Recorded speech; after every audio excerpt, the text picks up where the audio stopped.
All right, as you're seated tonight, let me tell you a little bit about some of the news that's happening around our world. And it's going to be pretty intense on our news tonight, especially towards the end.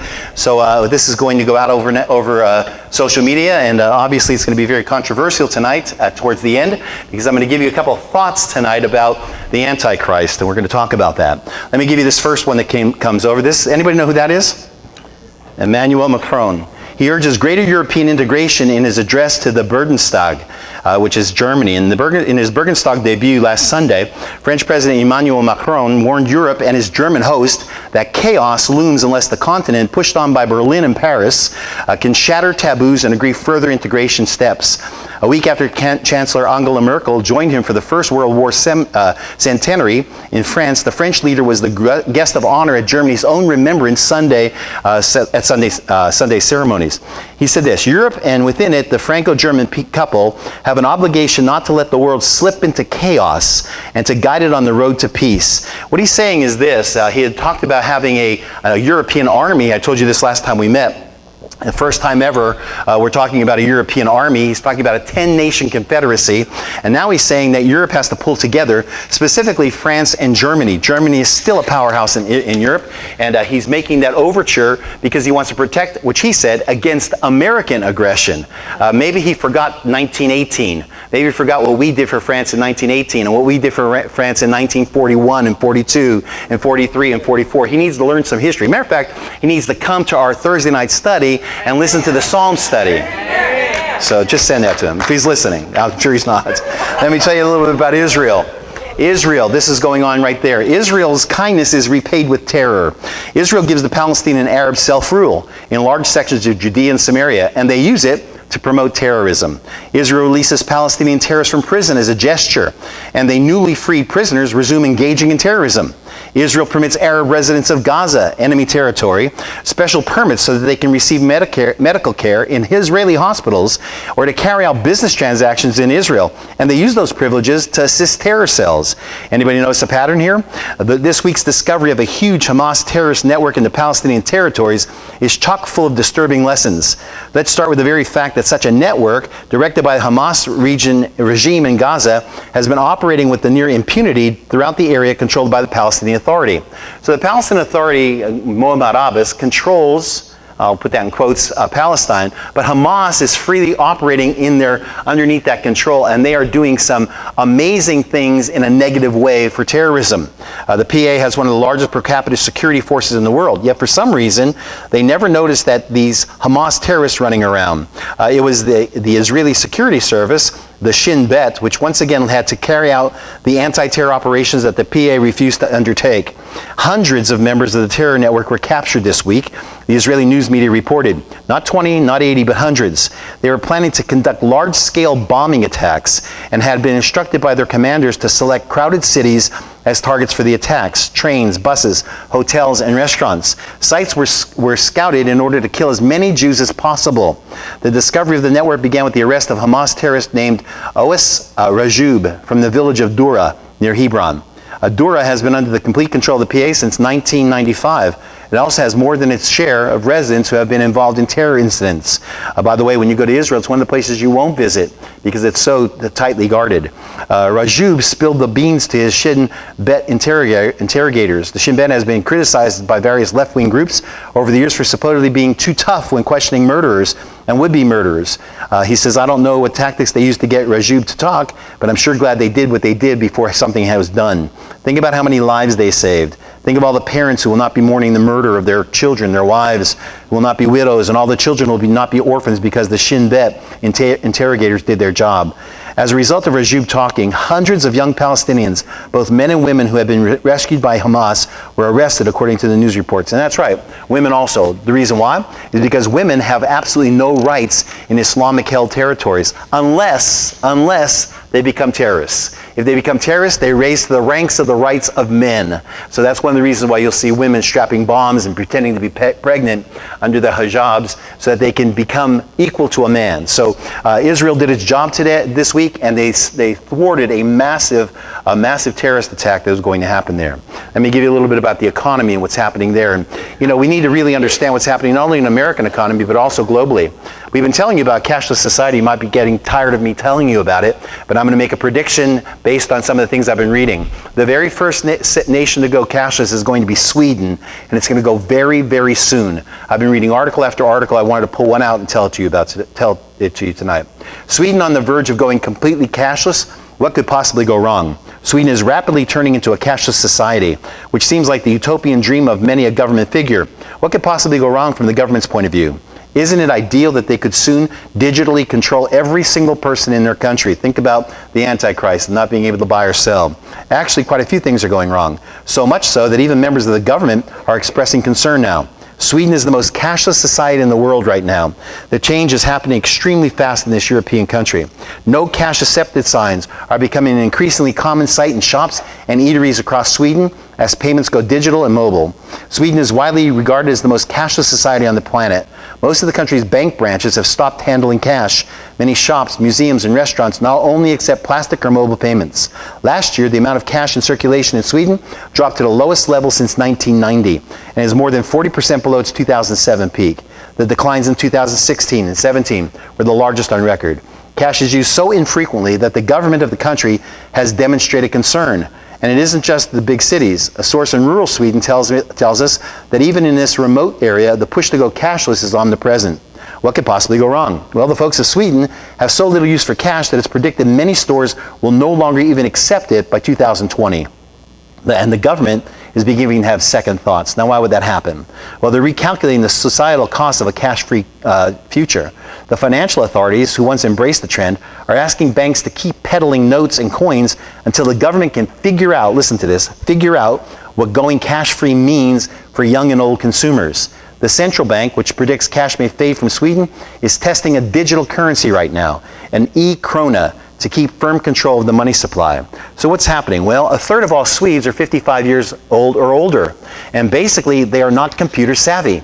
So they cannot make the transactions. Now they're developing something in Sweden that you can have cash from phone to phone. So if you don't have any cash, it's actually a trade, a transaction from phone to phone. I shouldn't say cash. It's cashless. I can put your number in your account, and I can get cash from you, so to speak. I can get payment from you to my phone. Well, it's having a negative effect in the Swedes among at least a third of them. There's about 1 million people who aren't comfortable using a computer in Sweden, or iPads or iPhones for banking. 75 of the group's national president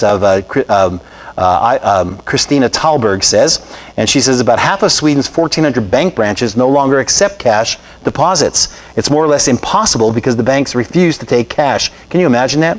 If you think that's far away from us, I was telling our study last night, all you have to do is go down to Mountain Brook and there's a little coffee shop there, and when you walk in the coffee shop on the podium, right when you come in, it says, no cash accepted.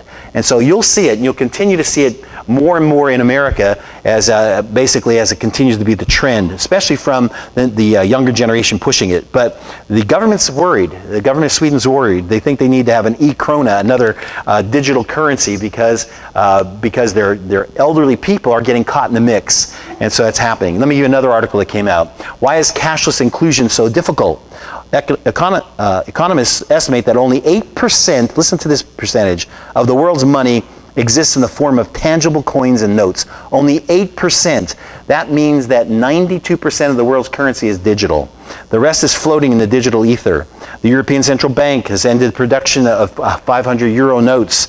We're witnessing a transition away from physical currency into favor of cashless solutions, such as contactless cash and mobile payments.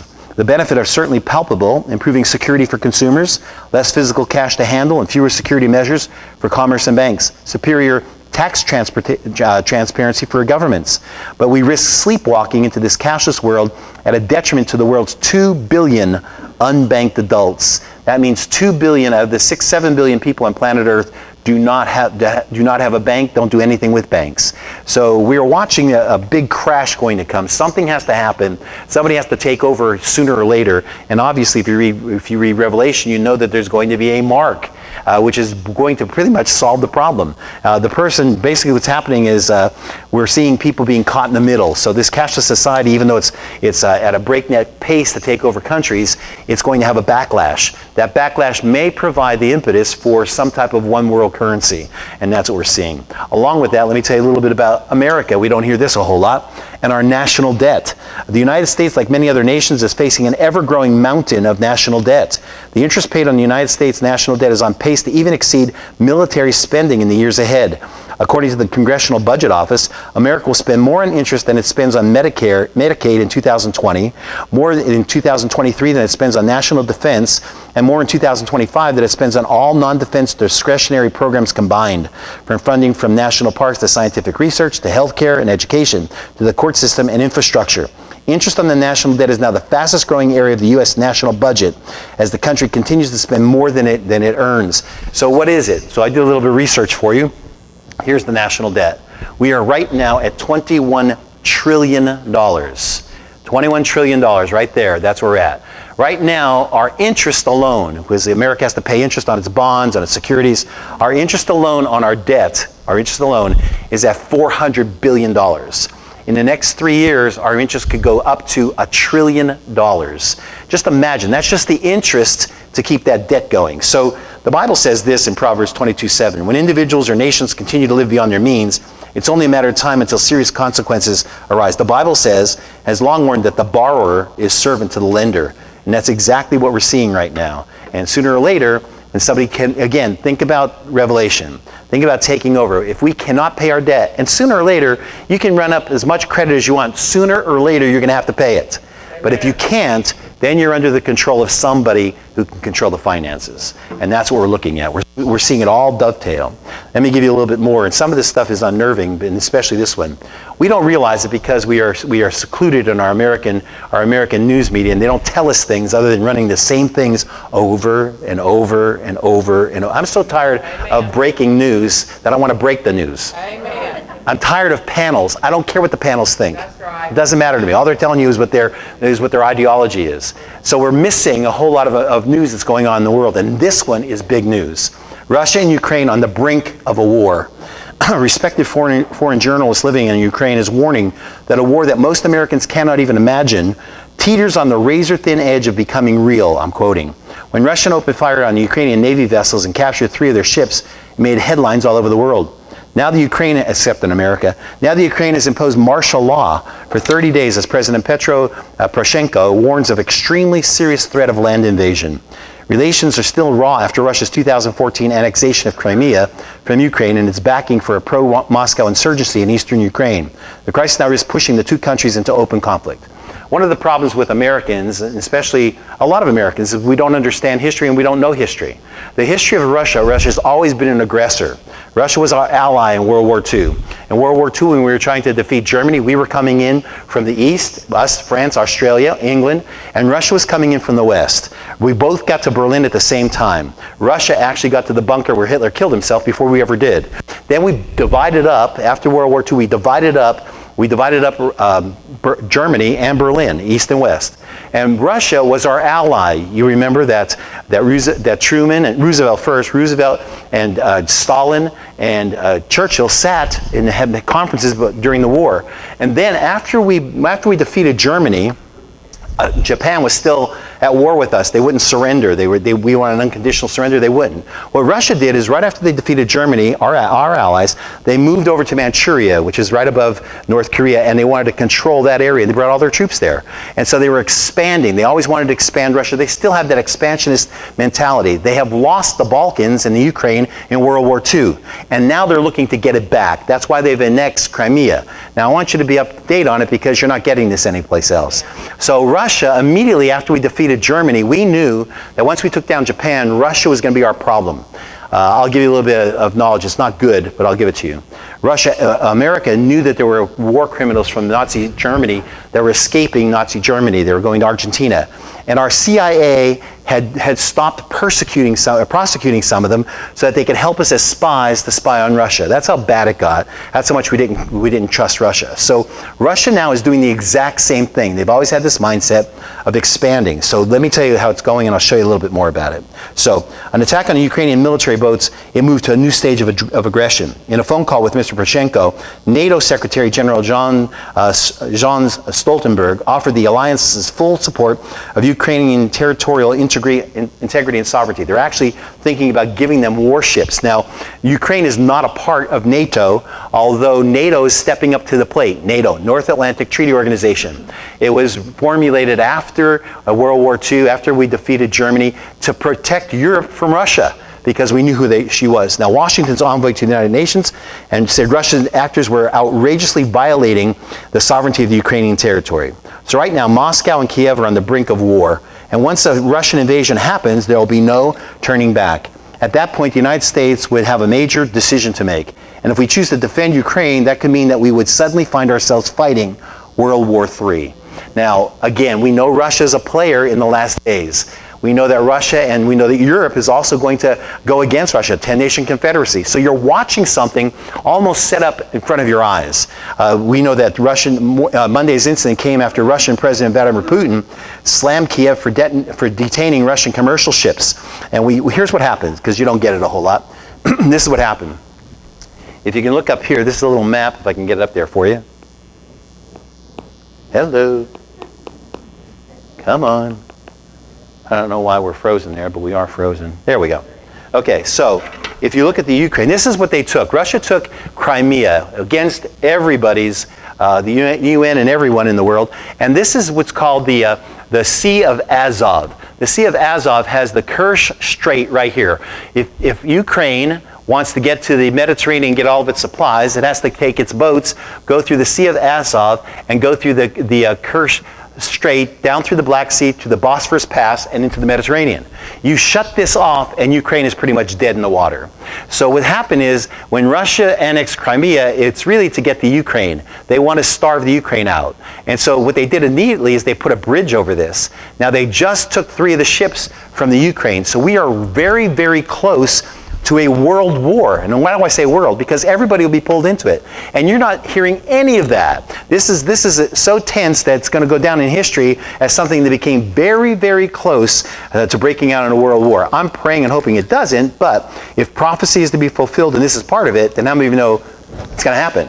And so we're watching things happen right now. And again, we will have to defend Ukraine because the Ukraine is our ally. Russia is not our ally. After the Cold War, after World War II, they stopped becoming our ally. And so we're watching some things happen that are pretty chilling when you think about it. And my pad went out, so you're going to control it? Okay. So the next one, we take the next picture up and go one more. One more, please. So, okay, this is the next article. This is moral decay and screen time and unhappy youth. Listen to this one. Some question the media hype about an apparent connection between increasing screen time among youth and their increasing rates of unhappiness. However, a new study at the San Diego State University published in the peer-reviewed journal Emotion adds more weight to the connection between poor psychological health and screen time. You got to listen to this. Researchers examined decades of data from the National Monitoring the Future survey of students in grades 8, 10, and 12. Results showed that after years of increasing well-being reported by teens, well-being means happiness, began to drop significantly beginning in 2012. By the way, screen use in 2012 is going straight up. After testing for many different factors, screen time was determined to be the only factor consistently related to the decrease in youth well-being in the years since 2012. Also, teen suicide has gone up since 2012. Screen time includes time spent playing video games, texting, time on social media, and other activities performed on phones, tablets, and computers. However, time spent with friends and time spent playing sports and even time spent doing homework appear to have the opposite effect on well-being of youth. Even more sobering, new research from the UK reports that the majority of 3- and 4-year-olds now own an iPad. While social media is designed to facilitate interaction between individuals, studies have shown it can cause feelings of isolation, which may be cause of unhappiness, these researchers have noted. By the way, King Solomon addressed this way back when, the issue of social isolation, when he wrote, "Two are better than one, for if they fall, one will lift up his companion." But woe to him is alone when he falls, for he has no one to help him. So it's a misnomer saying something has social media. Social media has nothing to do with being social. It has social is being one-on-one. Come on, someone say amen. All right, let me give you another one. The Pew Survey. This one is under religion. Find more meaning of life. Americans find more meaning of life. Next chart if you can. More meaning of life from money than from faith. Next one. Next chart, please. So, this one came out this week. What gives you a sense of meaning and a purpose in life? It may seem like a very unusual question, but it's an important one considering the deeply unhappy our society currently is. Everyone needs a reason to get out of bed in the morning, this article says, because there wouldn't seem to be much point to living a life that was completely void of meaning and purpose. So what motivates most Americans? Well, a new survey was just released by the Pew Research Center. It's a huge research center. Has some startling results. When people were asked an open-ended question, they could answer it any way they wanted, about what gives them the sense of purpose and meaning in life, 69% mentioned family, 34% mentioned career, 23% mentioned money, and only 20% mentioned faith. So in America, for most people, money is more important than faith. And that's a sad, sad fact. By the way, of all the religious groups, the survey found that evangelical Protestants, turn to your neighbor and say, that's me, were the most likely to mention faith in their answers first. So we're watching millions of Americans find a sense of meaning and purpose in the Christian faith, and we're watching a lot of secular Americans find their purpose in money. But how many of you know that money is fleeting? Amen. Extremely fleeting. So let me give you a couple more as we're going on. This one's from religion also, Islamic conquest continuing in Canada. Thank you. Islam is now the second largest religion in Canada. I told you, Islam is not a religion, it's a civilization takeover. With a total Muslim population of around 1.5 million. The number is increasing geometrically according to statistics. The size of Muslim population in Canada may cross 15% of the total population by 2030. The most Muslim populated areas in Canada are Greater Toronto and Greater Montreal. They concentrate on cities. Just remember, in 1991, the Muslim population in Canada was 0.9% of the total population. Almost every Muslim country in the world has sent immigrants to Canada, from Afghanistan, Pakistan, Malaysia, Indonesia, Albania, Uzbekistan, Azerbaijan, Yemen, Iran, Iraq, Egypt, Somalia, Lebanon, Libya, Tunisia, Oman, Jordan, Syria, Turkey, Yemen, Bangladesh, Maldives, Bosnia and Herzegovina. The fertility rate of Muslims in Canada is higher than the rate for non-Canadians, or excuse me, for other Canadians. An average of 2.5 children per woman for Muslims compared with 1.5 for other populations in Canada. Due to the rise of Muslim population, number of mosques and madrasas, it's Islamic seminaries, are increasing with mostly funding from Arab nations. According to strategists, rise of Islam already is posing potential threat to non-Muslim Canadians, especially Jews and Christians. So the Canadian Charter of Rights and Freedom, which guarantees freedom of religious expression, is working as a shield to Muslims in growing the size of the Muslim population, at the same time getting involved in radical Islamic activities, conversion of non-Muslims into Islam, and even taking part into radical Islamic terrorism.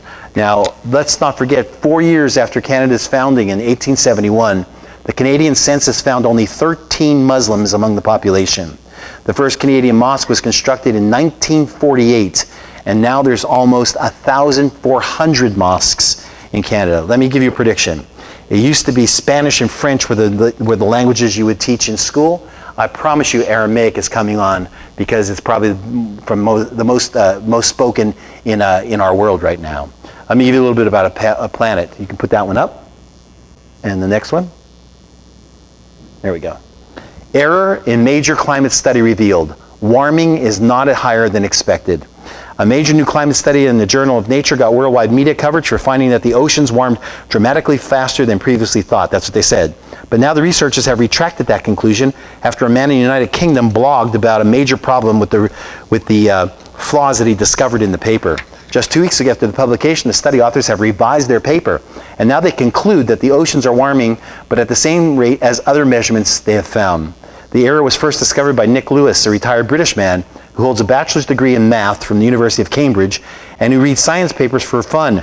He has also written a couple of published papers on his own on climate change. So we know now that they lied to us about climate change. Now you turn on any media outlet in America that's liberal, and they're going to continue to push climate change. And even though we have fact after fact that that's not the case. Let's have the next one if you can, the next chart. If we can put that one up. That's Emmanuel Macron. Now, again, I hesitate here. Do not go and tell somebody that Pastor Mark's telling us who the Antichrist is. But I'm going to tell you, this man pretty much fits the bill right now. Now, I'm not saying he is the Antichrist, but I'm going to give you some things that are just unnerving about him. Emmanuel Macron is maybe fulfilling the prophecies of Antichrist. Number one, his show of devil horns when he greets the public and with Trump at the White House. Show that picture if you would. Every place he goes, that's not "I love you," by the way. That is a devil horn. This is "I love you." And he greets, every place he goes, he uses the devil horns. Number two, as we continue to talk about Macron, number two, the meaning of his name. Emmanuel Jean Michael Frederick Macron. Emmanuel means God with us. Jean is the gift from God. Michel is who is like God. Frederick is peaceful ruler or Prince of Peace. Thank you. In the title for Christ, by the way. Macron, a short, straight mark. That's what it means, a short, straight mark. Of course, the Antichrist is known to require people to take his mark in order to be able to buy or sell. Revelation 13. Number three, his name adds up to 666.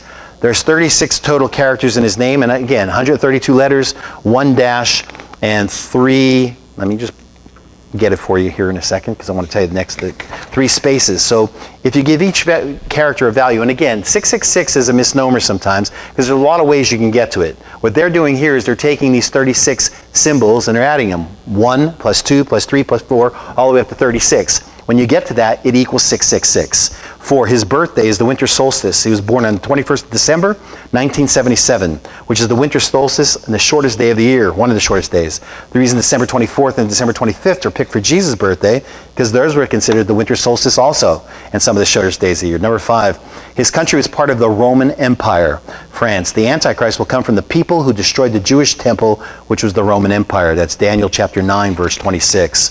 6, he's co-prince of Andorra. The Antichrist will be a prince, the Bible says. Daniel 9:26. Then after the 62 weeks, the Messiah will be cut off and have nothing. And the people of the prince who is to come will destroy the city and the sanctuary. Number 7, his choice of symbolism. He named his dog Nemo Macron. In English, gematria. Now, gematria is you take A and that's 1, B is 2, C is 3. Well, Nemo Macron, you take that name and that adds up to 666.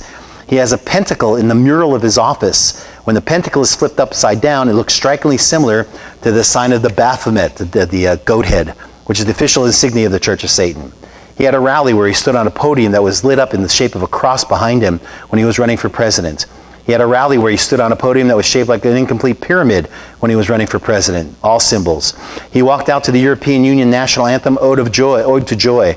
It's a song about God instead of the French national anthem, which every president walked out to when he made his presidential victory speech.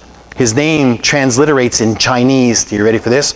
Horse overcomes the dragon. When he went to China, he gave the Chinese president a horse named Vesuvius. He actually has said that he thinks he is one of the ancient gods.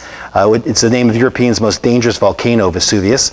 Chinese president shortly removed restrictions on the number of term limits that he had to stay in power. 8, he's a financial genius. He was promoted from an entry-level position with the Rothschild banking system, you'll hear about them tonight, to a partner after just 2 years.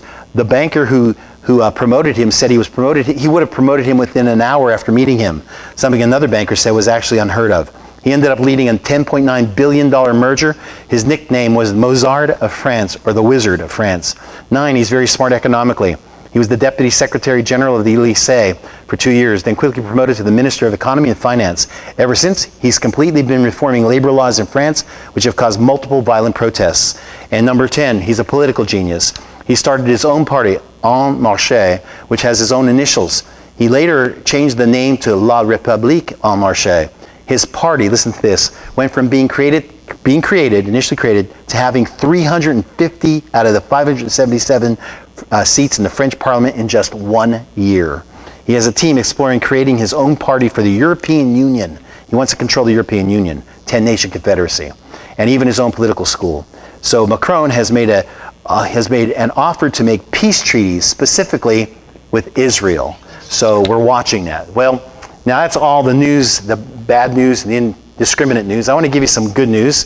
NASA has just released its first 2 images from Mars. How many of you know they landed something? First 2 images. Here's the first one they released. Good news. And the second one was this one.